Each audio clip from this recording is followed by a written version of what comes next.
Hello and welcome back to our ES6 introduction on freeCodeCamp. This is import a default export. In the last challenge, you learned about export default and its uses. To import a default export, you need to use a different import syntax. In the following example, add is the default export of the mathfunctions.js file. Here's how to import it. We say import add from and then the file location. The syntax differs in one key place. The imported value, add, is not surrounded by curly braces.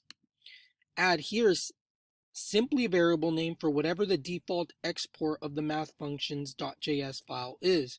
You can use any name here when importing a default. In the following code, import the default export from the mathfunctions.js file found in the same directory as the file given the give the import the name subtract.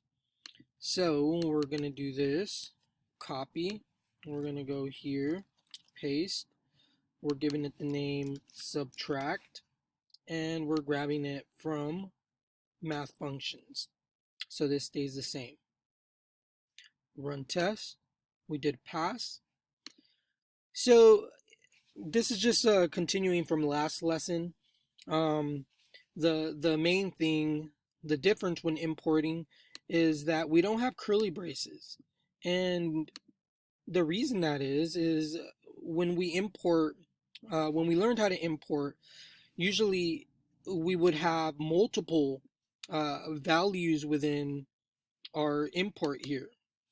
So we would be getting the add and subtract function, and you would have subtract and then add and multiple values.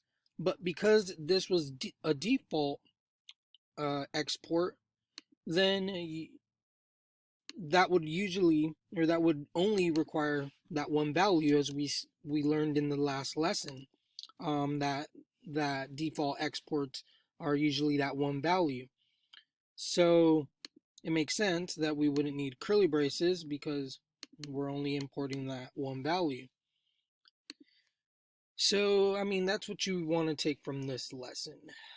If you're confused about what's going on here, watch the previous lessons and, from the beginning of when we started going over import, export, and it'll make more sense. But as long as you're getting that, you guys are getting these lessons, and I'll see you in the next one.